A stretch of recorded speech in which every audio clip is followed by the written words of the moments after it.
concerns of racial profiling. D.C. Delegate Eleanor Holmes Norton is introducing a bill in Congress to reduce the practice of racial profiling.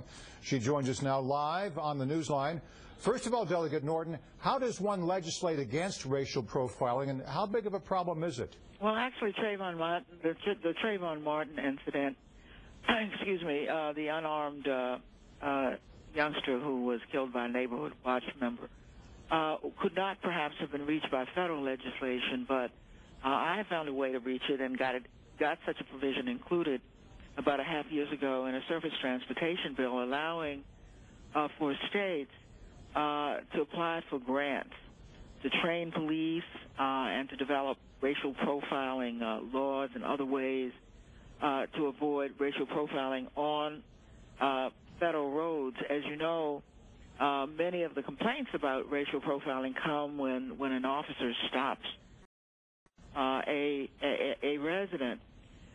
Now, I was able to get this included in one bill, but then it expired.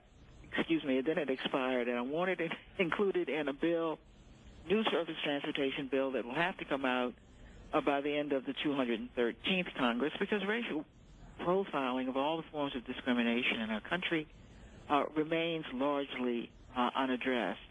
The bill simply lets the state participate. How did I know that half the states would want to participate? It says to me that there's a need and a felt need.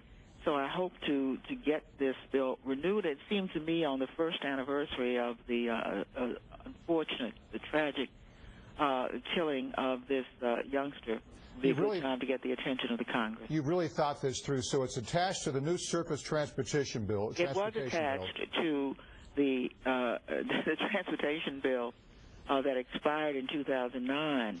It is not yet attached. And by introducing it now, I'm trying to give myself time to get it attached to the one that is due out by the end of next year. What kind of support are you getting? Is it going to be bipartisan, do you think, or is this a one-sided thing? Well, since I'm just putting the bill in this year, I'm not certain. But remember, I did get it included in the bill, and that went from 2005 to 2009, and that bill was passed, of course, with Democrats and Republicans voting for the bill.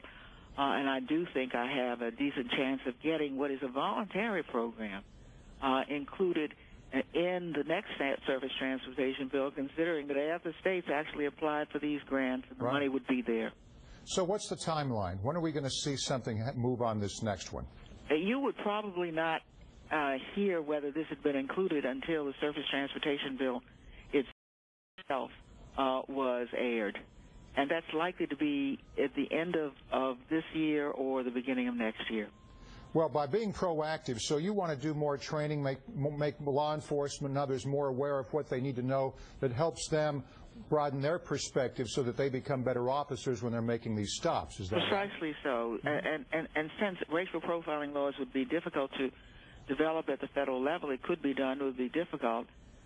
It would help states to know whether they should develop such laws, how they should maintain and collect data, because when you get these allegations of racial profiling, they need to know how to both fend them off, how to keep them from occurring, how to keep data so they can know whether or not racial profiling has occurred or not. It is a very frequent, perhaps the most frequently alleged form of discrimination left in our country. Before we let you go, how do you view the sequestration battle on Capitol Hill? We heard some strong words from John Boehner telling the Senate to get off their behinds in a milder way than he put it. What's going to happen in a couple of days? You know, it does seem to me that with the president having offered a reduced sequester, that would be the place to start, and everybody here and in the Senate and, yes, in the White House ought to be sitting down right now, because that's on the table. Of course, we live in the region where it's going to be where it's going to be felt most. But anyone who thinks that this is a Washington area thing does not know what they're talking about, because we're not just talking about federal employees. We're talking about the services